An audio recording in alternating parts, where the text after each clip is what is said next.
제가 초등학교 때 겪은 일입니다. 뭐 정확히 언제인지는 기억이 안 나는데 아마 한 89년도나 90년도일 것 같은데요. 당시 저는 군산에 살았고 군산역 앞을 이제 지나가고 있었어요. 아마 교회를 가는 길이었는지 잘은 모르겠습니다. 그런데 그 광장에 어른들이 이렇게 모여 있었어요. 이게 빙 둘러 있었는데 소위 여러분 모를 거예요. 아마 약장수라 하죠. 옛날에는 그런 게 있었어요. 그 가운데서 어떤 분이 연기자가 나와서 그 약의 효능을 이렇게 시연하는 그런 장면이 있었습니다. 당시 저는 나이가 어린 나이라서 그게 뭐 사기인지 장난인지는 몰랐고요. 나중에 나이가 들어서 그 시절을 한번 반추해 보니까 아, 저 사람들이 가짜였구나, 사기를 친 거였구나, 이제 그것을 깨달을 수 있었죠.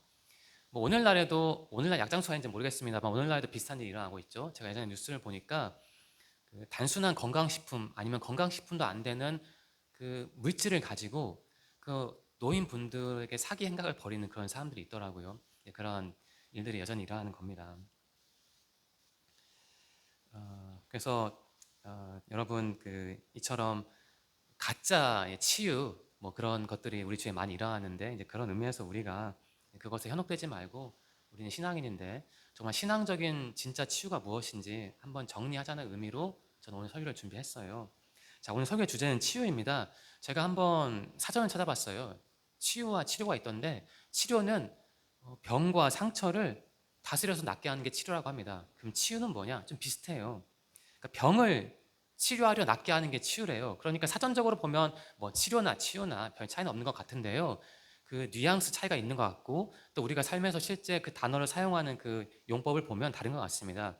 보통 치료라 함은 몸의 아픔을 그 고치는데 국한된 것인 반면에 치유는 몸뿐만 아니고 마음 그리고 뭐 인간관계 혹은 뭐 영적인 부분까지 다 아우르는 그런 포괄적인 개념이죠. 자, 오늘 설교는요, 어떤 두 사람을 치료가 아니라 이제 치유하신 예수님의 모습을 담고 있죠. 그 두 사람은 귀신 들린 사람이었는데요. 예수님을 만나서 몸도 고쳤죠. 마음도 고쳤고 그뿐만 아닙니다. 사회적인 그런 관계도 회복이 됐고 더 나아가서 그들의 영혼도 신앙도 회복이 됐다고 볼 수 있어요. 이 마태복음 말씀에는 사실 그런 게 다 자세히 나오지 않습니다. 왜냐하면 이건 축약형이거든요. 마가복음과 누가복음에도 이 동일한 이야기가 나옵니다. 따라서 여러분이 이 마태복음 말씀을 제대로 이해하려면 어려운 말로 평행 본문이라고 하죠. 다른 복음서에 나오는 그것들을 좀 비교하면서 읽으셔야 합니다. 간단하게 마가복음만 볼까요? 그 치유받은 사람이 마가복음, 누가복음에는 한 명은 나옵니다. 관점의 차이죠. 여긴 두 명인데 그 사람이 어떻게 됐습니까? 정신이 온전해졌대요. 그러니까 정신적인 치유도 받은 거죠. 그 다음에 가족에게 돌아갔습니다. 물론 이제 돌아갔다는 표현은 없는데 예수님이 이제 가라고 말씀하시는 거죠. 간 거죠. 그러니까 가족과 단절된 채 살았다가 가족과의 관계도 회복된 거니까 그 사회적인 치유도 일어난 것이죠. 그리고 결정적으로 그 사람이 어떻게 했냐면 예수님의 은혜를 받았잖아요. 다른 지역에 가서 자기가 받은 은혜를 전파했다는 기록이 평행 본문 마가복음 이야기에 나와요. 그러니까 그것을 기초해서 한번 이해해 보면 여기에 나온 두 사람도 전인격적인 그런 치유를 경험한 겁니다. 이처럼 예수님은 분명 치유를 하셨는데요. 여러분이 오늘 설교를 통해서 예수님의 치유 사역을 조금 더그 입체적으로 조명하기를 저는 바랍니다. 미리 좀 지형도를 제공해 드리면 네 가지 메시지를 드릴 텐데요. 첫 번째 메시지는 치유의 대상을 다루고요. 두 번째는 치유받는 사람의 그 결단을 다루고 세 번째는 그 치유의 토대를 조명하고 네 번째는 치유의 타이밍을 우리가 다루고자 합니다. 첫 번째 메시지를 볼 텐데요. 주님의 치유 사역은 특정한 계층이나 특정한 질환에 국한된 건 아니었어요. 자, 이 점을 고려하면 첫 번째 메시지 이렇게 한번 정리할 수 있죠. 이렇게 정리하겠습니다. 치유는 경계를 허무는 주님의 사랑입니다. 라고 일단 정리를 하겠습니다. 자, 그걸 보여주는 게 28절인데요. 보시면 그 호수 건너편 가다라 지방이라는 문구가 있습니다. 마가복음과 누가복음을 보시면 이제 거라사 땅이라 나올 거예요. 이 자리에서 뭐 가다라 거라사 다 정리하기는 어렵고 당시 필사상에 좀 오류가 있긴 했는데 아무튼 그 지역은 갈릴리 호수에서 3시 방향에 있습니다. 3시 방향 그렇게 일단은 정리하시면 됩니다. 어쨌든 이방 땅이고요. 오늘날 요르단 땅입니다. 예수님 당시에도 이스라엘인들이 거주하지 않는 혹은 거의 없는 이방인들이 거주하는 지역이었습니다. 그렇게 정리하시면 됩니다. 그러니까 그날 예수님은 이방 땅으로 직접 가셔서 누가 시킨 것도 아닌데 그냥 가셔서 거기에 있는 불쌍한 두 사람을 치유하신 거예요. 이게 뭘 의미할까? 건너갔다라는 표현 있잖아요. 그러니까 예수님의 치유 사역은 그 은혜는 어떤 인종이나 문화나 지역을 초월하는 그러한 은혜라는 거예요. 치유라는 거예요. 그래서 우리가 읽어내야 할 게 있는데 그게 무엇이냐면 주님의 그 보편적인 사랑입니다. 그러니까 모든 사람을 구원하시려는 그분의 그 사랑의 마음을 여러분이 읽어내면 좋을 것 같아요. 예수님 당시 이방 땅은 단순히 지리적으로 저기 멀리 있다 그런 의미는 아니고요. 율법 밖에 있는 땅이었어요. 그러니까 그 부정한 땅이죠. 당시 이스라엘 사람들은 그 부정한 사람들과 상종하지 않았던 겁니다. 보시면 본문에 그 돼지떼가 나오잖아요. 이스라엘 사람들은 뭐 레위기를 보시면 알겠지만 돼지를 부정한 동물로 봤죠. 왜냐하면 굽이 갈라져 있는데 되새김질을 안 하니까. 그래서 먹지도 않았잖아요. 근데 보시면 이 돼지떼가 나온 거 보니까 이방 사람들은 그 돼지떼를 친 거죠. 그 부정한 사람들이란 뜻입니다. 쉽게 말하면. 아무튼 예수님은 비록 그 사람들이 부정했지만 그럼에도 불구하고 그런 문화적인 장벽을 넘어서 넘어가셔서 그들을 치유하신 거예요. 자, 한번 우리에게 적용해 봅시다. 우리가 여러분과 제가 예수의 제자라면 어떻게 살아야 할까? 뭐 살아가는 방식은 많이 있을 텐데요. 본문에 기초하면은 우리도 다른 사람을 치유해야 합니다. 왜냐하면 예수님도 치유를 하셨으니까요. 자, 첫 번째 메시지 다시 정리하면 치유는 경계를 허무는 사랑이잖아요. 그러니까 우리가 그 점을 기억하면 좋겠어요. 예수님의 치유사를 우리가 우리 삶에서 실천한다면요. 우리 가족만 치유할 게 아니고 또 우리 교회 사람들만 치유할 게 아니고 나와 별 상관이 없는 사람도 내 가족이 아닌 사람도 우리가 예수님의 사랑을 품고 치유하도록 내가 할 수 있는 일을 해야 하는 겁니다. 혹시 여러분 주위에 치유가 필요한 사람이 있습니까? 뭐 몸이 아프거나 마음이 아프거나 어떤 사람이 몸이 아프다면 방치할 게 아니죠. 내가 치료를 못하면 그 사람을 좋은 병원으로 데려가서 좋은 의사를 만나서 그 사람의 삶의 환경이 개선되게 만든다면 그것도 치유 사역이죠. 또 어떤 사람이 마음이 너무 아프다. 가령 뭐 회사 일 때문에 또 다른 문제로 마음이 아프다. 그럼 우리가 방치하지 않고 상담을 해서 그의 삶의 질을 좀 개선한다면 그것도 우리가 예수님의 제자로서 치유 사역을 감당한 겁니다. 제가 전에 제 기억이 정확하다면 최지은 집사님께 들은 내용이에요. 집사님 아는 지인이 일을 했는데 그러니까 임금 체불을 당한 거죠. 참 답답한 일이죠. 월급쟁이가 월급 바라보고 살아가는데 받지 못하면 얼마나 답답해요. 그래서 지훈 집사님이 좀 그 제도적인 장치를 잘 활용해서 그 문제를 해결해 주셨더라고요. 그러니까 지훈 집사님은 이 나오는 그 치유하시는 예수님의 제자로서의 삶을 제가 볼 때는 나름대로 잘 충실하게 살아낸 거예요. 왜냐하면 그 월급을 못 받아서 고통당한 그 사람의 문제를 해결해 준 거니까. 좀 다른 예를 들어볼까요? 제가 군산에서 교회를 다닐 때 그 다녔던 교회 담임 목사님과 사모님이 그때 저희 교회 교인이 아닌데 어떤 아마 중년 남성이었을 거예요. 어떤 문제가 있었는지 이게 늘 술을 마셨거든요. 근데 그분을 몇 번 찾아가셨어요. 뭐 그분이 어떻게 된지는 잘은 기억이 나지 않지만 자기 교회 교인도 아닌데 그렇게 찾아간 거죠. 첫 번째 메시지와 부합하는 겁니다. 그 교회라는 울타리 경계를 넘어서 내 교회 사람은 아니지만 너무 안타까우니까 권면을 한 거죠. 또 다른 제가 속했던 교회 목사님은 시간이 있을 때마다 그 군산 의료원에 가셔서 정말 아픈 분들을 위해 기도하셨거든요. 그러니까 앞서 소개해드린 두 목사님은 이 본문에 나오는 예수의 그 발자취 궤적을 잘 따라간 것 같아요. 그러니까 첫 번째 메시지, 치유는 경계를 허무는 사랑이다. 이제 그 점을 나름대로 실천을 하신 거죠. 여러분과 제가 진정한 주님의 사람이라면 제자라면 마땅히 매번 그렇게 할 수는 없겠지만 넘어가야 합니다. 본문에 나오는 그 건너편이라는 표현이 있잖아요. 우리도 그렇게 어떤 장벽을 넘어서 어떤 차별을 넘어서 넘어갈 필요가 있는 것이죠.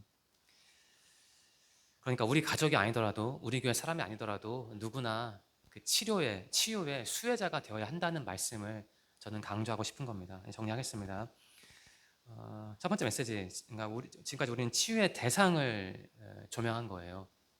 예수님께서 경계를 넘어서 그 이방 사람에게 다가가셔서 그들을 치유하셨잖아요. 그러니까 우리도 마찬가지로 그러한 그 한계를 넘어서는 또 차별을 넘어서는 그러한 모습을 보이고 또 우리가 다른 사람을 치유하도록 다른 사람이 치유받도록 우리가 뭔가 담당해야 할 일이 있다는 겁니다. 이제 그걸 찾는 게 신앙생활의 일부인 거예요. 자, 그런데 주님이 손을 그렇게 내밀어 주셔서 우리에게 먼저 다가오시고 치유를 하시지만 그렇다고 해서 우리가 해야 할 일이 하나도 없다는 건 아닙니다. 주님의 은혜는 일방적인 거고 선물이지만 그러한 일방성이 우리의 수동성을 뜻하는 건 아니잖아요. 그러니까 우리도 마땅히 해야 할 일이 있어요. 그 치유를 온전히 누리려면. 자, 여기서 두 번째 메시지가 나오는데요. 한번 이렇게 정리해 볼까요? 치유받는 사람은 마음의 무덤에서 한 걸음 나와야 합니다. 좀 긴데 이렇게 정리하겠습니다. 자, 28절에 나오는데요. 이러한 문장이 있네요. 중반부입니다.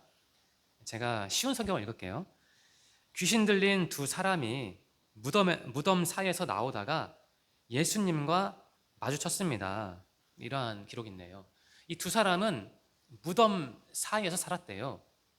다른 사람들과 같이 살 수 없으니까 왜 무덤인지 모르겠지만 뭐 당시 무덤이 이스라엘 땅은 어떤 이런 우리가 알고 있는 그런 무덤이 아니고 어떤 동굴 같은 형태였을 테니까 이제 그 안에서 살았다는 얘기죠. 무덤이 상징하는 바가 있습니다. 뭐 죽음이고 소외고 고독이고 단절 아니겠어요.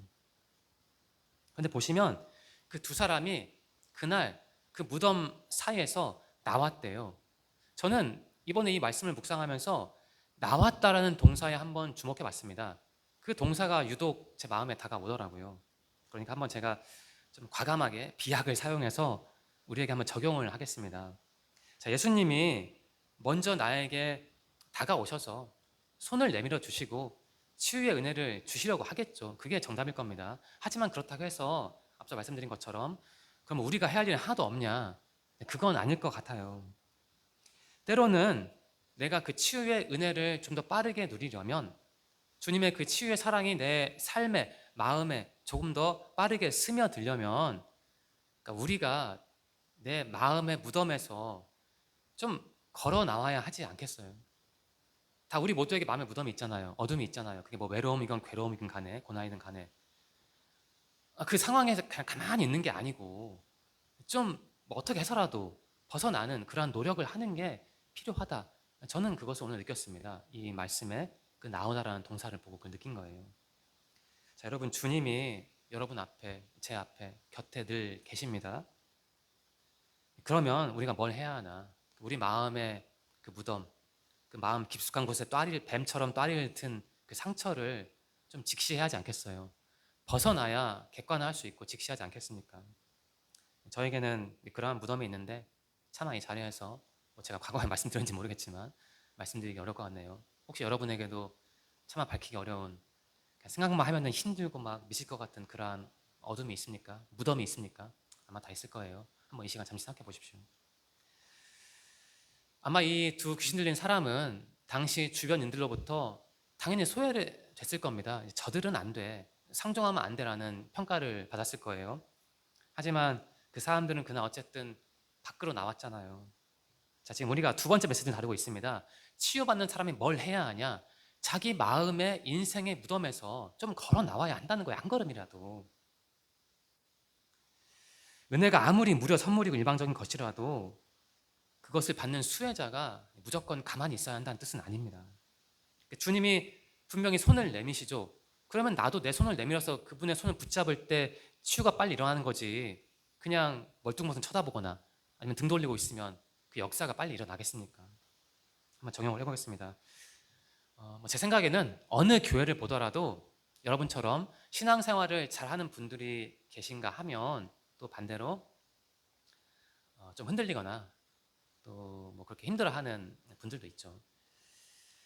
제가 여러분과 함께한 지 만 5년 다 돼가는데 우리 교회 청년부를 보더라도 신앙생활을 잘하는 분들이 계신가 하면 또 반대로 제 기준에는 좀 안타깝고 아쉬운 분들도 있긴 합니다.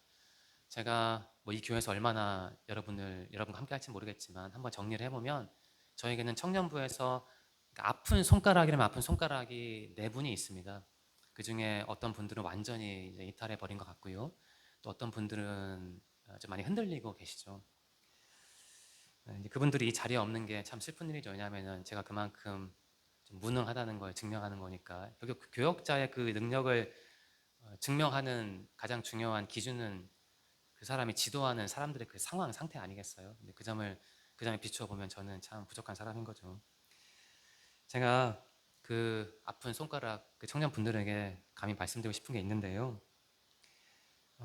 그 여러분의 마음에 어떠한 무덤이 있는지 제가 완벽하게 파악은 못합니다. 물론 만나서 얘기도 했고 또 눈빛을 보면 또 5년간 함께 했으니 들리는 얘기를 들어보면 어떤 문제인지 대충은 알지요. 정확히는 몰라도 아무튼 문제가 있을 텐데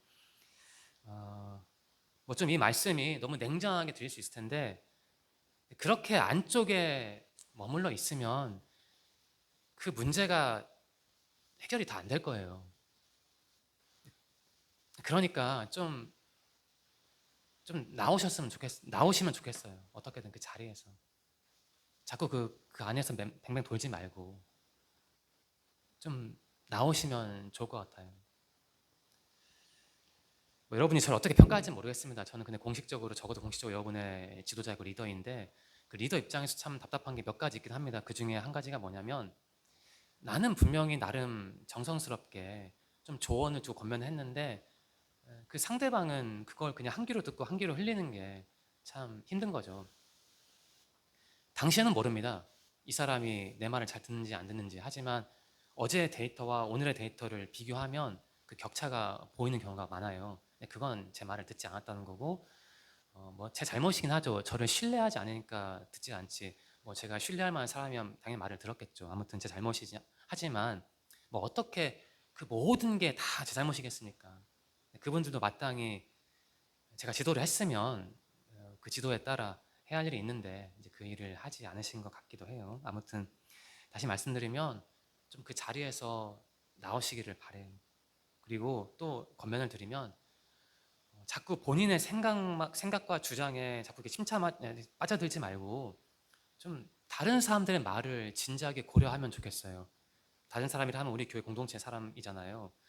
그 사람들이 왜 쓸데없는 말을 하겠습니까? 물론 뭐 부족한 말도 있겠지만 제가 볼 때 절반 이상은 다 맞는 말이거든요. 그러면 내 관점만 고수할 게 아니라 그들이 왜 그런 말을 나에게 해주는지, 왜 그들이 나를 볼 때 그런 눈빛을 하는지를 좀 분석을 하면 내가 그 마음의 무덤에서 벗어나는데 도움이 되지 않겠습니까?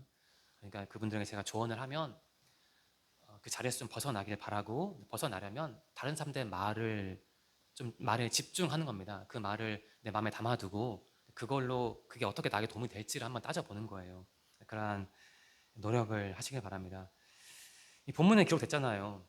그 두 사람이 무덤에서 나왔잖아요. 이건 제가 비약을 한 건데, 근데 그것처럼 어찌 보면 이 두 사람의 모습이 때로는 여러분과 저의 모습인데, 우리도 무덤을 가지고 있는데, 무덤에 사는데, 용감하게, 과감하게 걸어 나올 필요가 있다는 겁니다. 완벽하게 벗어나지 못하도 한두 걸음이라도 그런 벗어나는 노력을 할 때 주님의 그 치유의 은혜가 우리의 마음의 삶에 조금 더 빠르게 스며들지 않겠습니까? 그런 말씀을 제가 드리고 싶은 겁니다. 정리하겠습니다.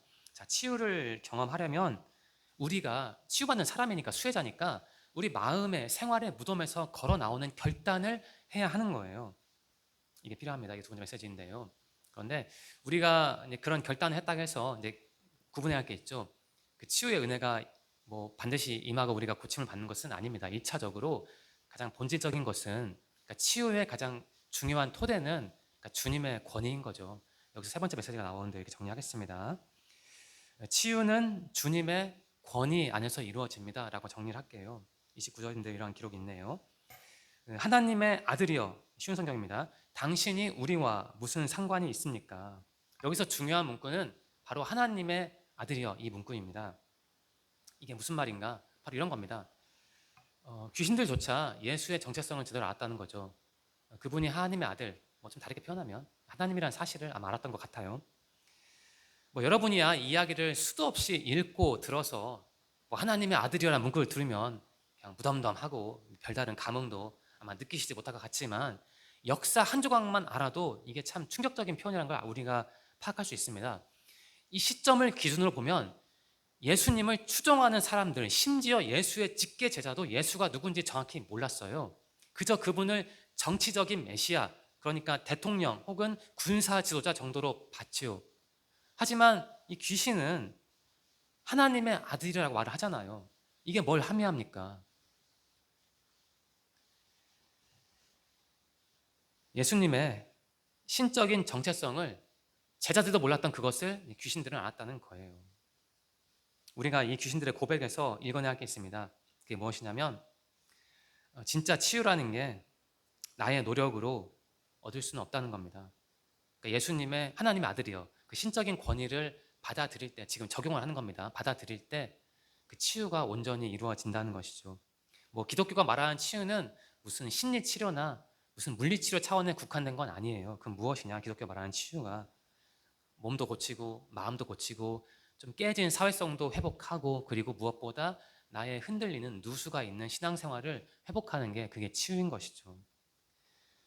그런 포괄적인 치유인데 어떻게 예수에 대한 믿음 없이 그걸 이루겠어요? 어떻게 예수가 누구인지 제대로 알지도 못하면서 그러한 치유를 우리가 누릴 수 있겠습니까? 예수의 제자들을 보세요. 결국 그러한 치유를 누리지 못했다는 게 증명이 됐잖아요. 어떻게 해요? 예수를 버리고 한 때는 도망갔으니까. 예수가 누구인지 알았다면 그렇게 되지 않았겠죠. 하지만 그 사람들은 예수가 부활한 다음에 예수의 정체성을 깨닫고 나서 제대로 알았고 제대로 된 삶을 살았던 것이죠. 그들의 삶이, 그러니까 예수 부활 이후에 그들의 삶이 온전한 치유의 삶이었던 거예요.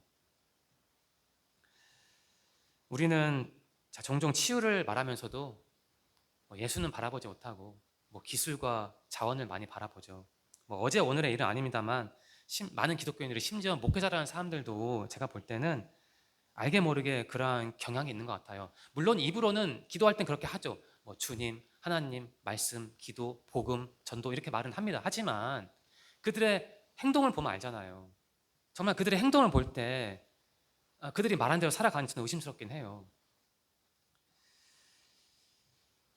유명한 심리학자의 말, 그것도 책에 나온 말도 아니고 논문에 기록된 것도 아니고 그냥 방송에서 좀 편집된 말을 그냥 예수의 말보다 더 소중하게 여기는 것 같아요. 심지어 어떤 교역자들에게 오은영 박사님은 예수보다 더 위에 있는 사람입니다. 어찌 보면. 심리학이 틀렸다는 것도 아니고 필요 없다는 것도 아닙니다. 우리가 예수의 사람이라면 정말 예수의 치유, 그 신앙적인 치유를 알고 누리고 싶다면 뭐가 1위인지 우선순위 정도는 좀 제대로 파악을 하고 그 믿음대로, 지식대로 살아가야 하지 않겠어요. 저는 이렇게 말씀드리고 싶어요. 진짜 치유는 우리가 예수를 어떠한 분으로 이해하느냐에 따라 달라질 수도 있습니다. 예수를 제대로 알면 온전한 치유를 누리는 거고, 그저 예수를 정치적인 메시아, 나에게 좋은 거 주는 분 정도로 여기면 그 치유는 나에게서 갈수록 멀어지는 겁니다. 그렇게 정리하고 싶네요. 네, 세 번째 메시지 정리하면요. 치유는 예수님의 권위 안에서 온전히 이루어진다는 겁니다. 그런데 여기서 우리가 문제의식 품을 수 있죠. 목사님 말씀하신 것처럼 저는 치유라는 게 내 노력이기보다는 예수의 권위 안에서 이루어진 걸 믿습니다. 그리고 그 권위를 믿고 제가 제 마음의 무덤에서 지금 걸어 나왔거든요. 그런데 왜 저는 지금도 아프고 여전히 치유를 못 받고 있나요? 이러한 의문을 품을 수 있죠. 충분히 이해합니다.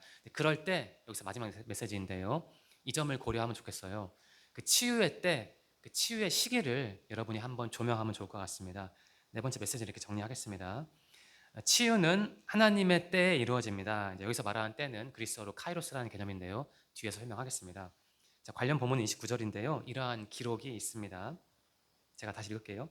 29절 마지막 부분인데요.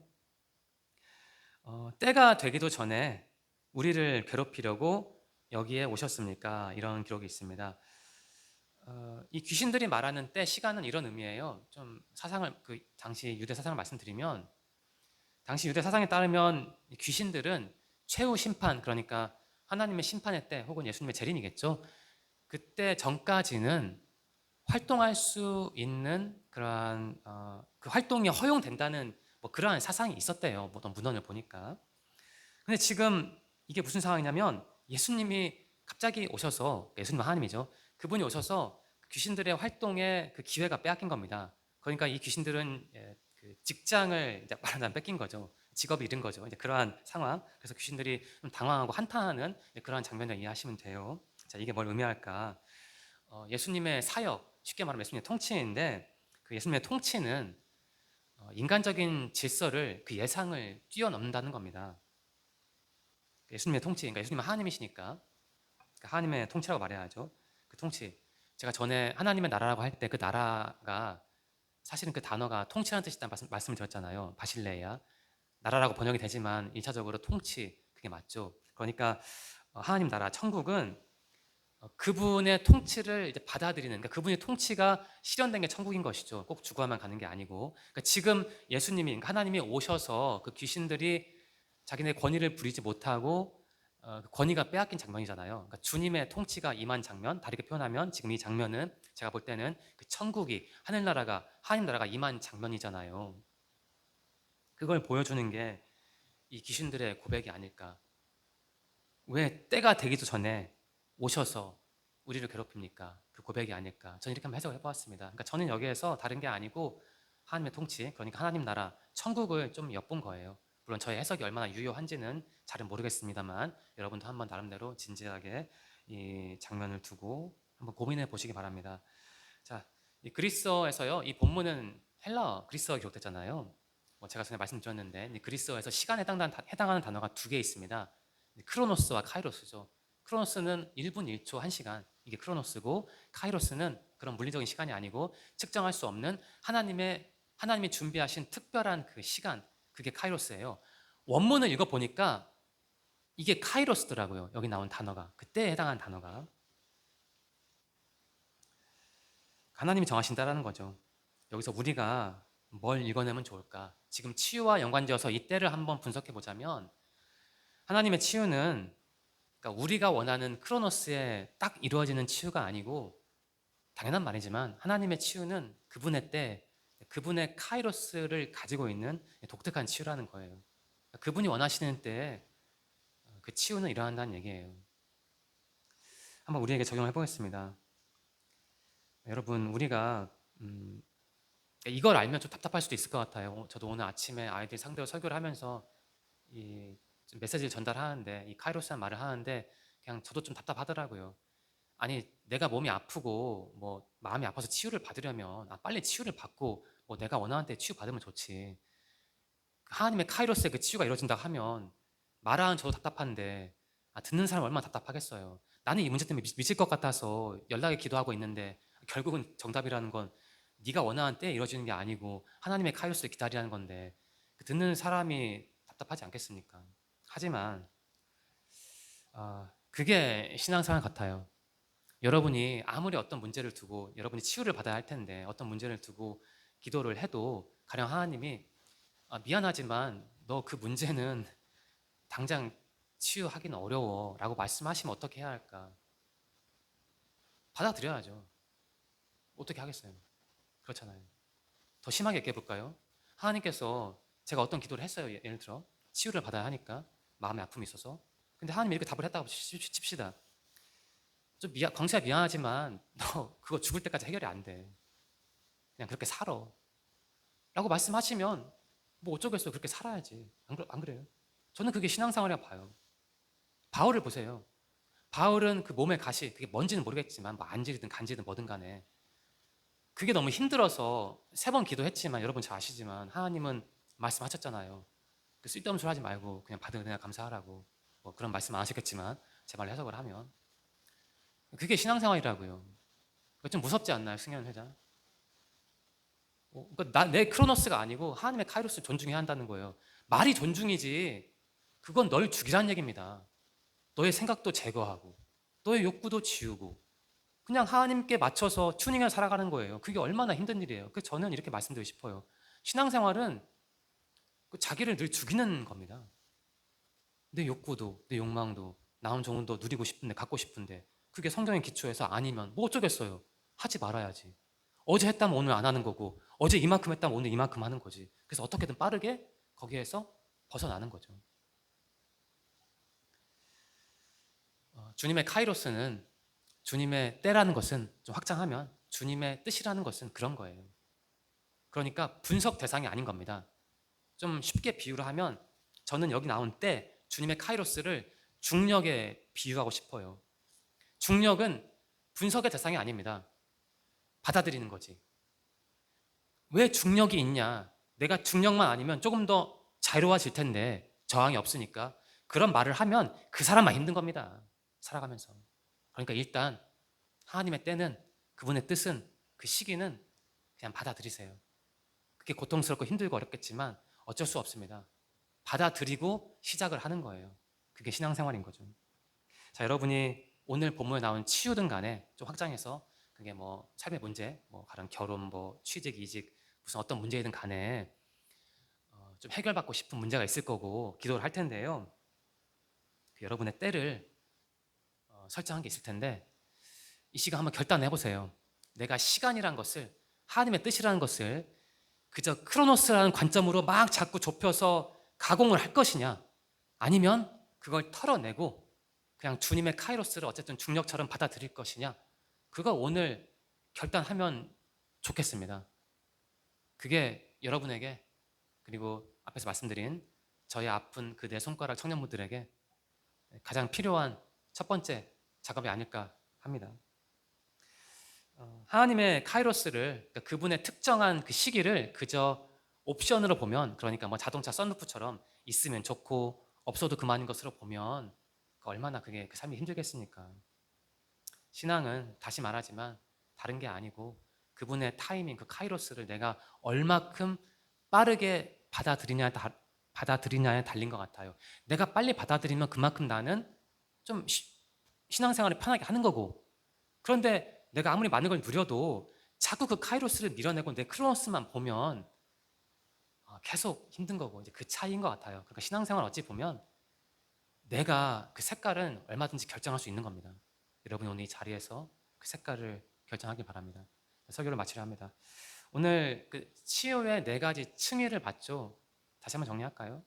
그 치유의 대상, 그리고 치유받는 사람의 마음의 색깔 결단, 그리고 치유의 토대, 그리고 치유의 카이로스, 타이밍을 봤습니다. 저는 이 중에 그 네 번째가 가장 마음에 들어요.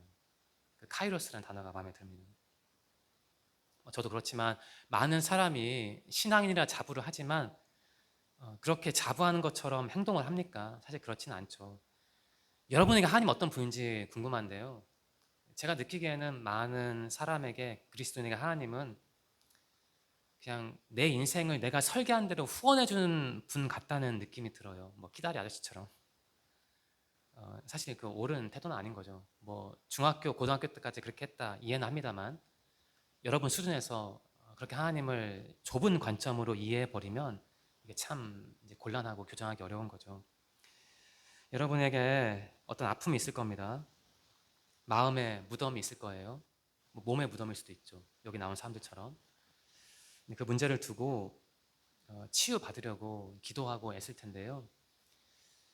좀 이렇게 말씀드리는 게 좀 부담스럽게 합니다만 여러분이 원하는 대로 여러분의 기도가 흘러가지 않고 인생이 진행되지 않아도 좀 너무 좌절하지 않으시면 좋겠어요. 이제 그분의 카이로스를 받아들인다는 것은 좀 확장을 하면 내 인생을 내 뜻대로 움직이겠다라는 그런 마음부터 내놓는 거예요. 그분의 시기를 받아들이는 사람이 어떻게 자꾸 내 생각을 주장하고 내 뜻대로 살아가겠어요. 그럴 수는 없는 거죠. 그러니까 여전히 여러분의 마음에 뭔가 하나님을 내 지갑에 있는 신용카드처럼 본다면 그건 확실한 겁니다. 여러분이 그 카이로스란 단어를 이해하지 못한 거예요. 그저 하나님을 나의 욕구를 실현하는 도구로 본다면 그건 미안하지만 여러분이 아직도 하나님이 어떤 분인지 모른다는 거고, 그 말인 즉슨 예배가 무엇인지, 기도가 무엇인지, 말씀이 무엇인지 모른다는 겁니다. 부디 하나님의 카이로스가 무엇인지 제대로 이해하시길 바라고 여러분의 삶을 최대한 그 카이로스에 맞추길 바라요. 저는 그게 치유라고 봐요. 내 몸이 지금 아픈데 기도했는데 치유가 고쳐지지 않았다. 하지만 나는 하나님의 카이로스를 믿고 있고 비록 내가 몸이 정말 아파도 나는 마음의 평안을 누린다 하면 그 사람은 이미 치유를 받았다고 저는 본문의 기초에서 말씀드리고 싶어요. 하지만 반대로 원하는 대로 다 이루어졌지만 뭐 그런 사람인지 모르겠지만 정작 하나님의 카이로스는 늘 밀어내고 자꾸 그분을 나의 어떤 후원자 정도로 격화시키고 귀찮게 한다. 그리고 기도라는 것을 그저 내 욕구를 털어내는 통로로 본다. 그저 예배를 그런 식으로 본다. 공동체를 그렇게 이용한 그 사람은 미안하지만 아직 치유에서 거리가 먼 겁니다. 여러분이, 그리고 제가 앞서 말씀드린 그 아픈 손가락 네 분이 부디 그 치유를 받기를 바래요. 다르게 표현하면 여러분 말하는데 크로노스가 아니고 내 시간이 아니고 카이로스, 그분의 시간이 무엇인지 진지하게 고민을 하고 조금이라도 여러분의 삶에, 마음에 그 하나님의 카이로스를 받아들이세요. 그래야 여기에 와도, 성경을 읽어도, 뭘 해도 여러분에게 도움이 될 겁니다. 부디 본 말씀을 깊이 묵상하시고 하나님의 시간에 여러분의 시간을 맞추는 그러한 훈련을 늘 해나가시길 바랍니다. 그럴 때 여러분의 신앙이 성숙한 신앙이라 평가받을 수 있을 겁니다. 기도하겠습니다. 하나님 감사합니다. 오늘도 우리의 마음과 삶을 살피시고 치유해 주셔서 감사합니다.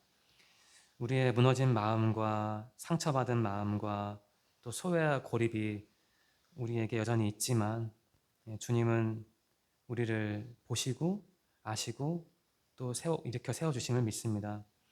우리가 이 자리에 있는 모든 분들이, 그리고 이 자리에 나오지 못한 분들도 주님의 그 사랑을 깨닫고 알고, 비록 삶의 문제가 해결되지 않아 힘들더라도 그 힘든 순간에도 그 작은 평안, 주님이 주신 평안을 누릴 수 있도록 인도하여 주옵소서. 무엇보다 우리 모두가 하나님의 때 그 카이로스를 신뢰하면서 지금 겪고 있는 힘든 일을 하나 둘씩 이겨내기를 소망합니다. 하나님, 새로운 한 주가 시작합니다. 날씨가 무척 추워졌습니다. 우리 모두의 몸과 마음과 영혼의 건강을 지켜주시고 다음 주도 이 자리에 나와서 주님만을 예배할 수 있도록 인도해 주세요. 함께 하실 것을 믿으며 예수님의 이름으로 감사하며 기도드립니다. 아멘. 이 시간 우리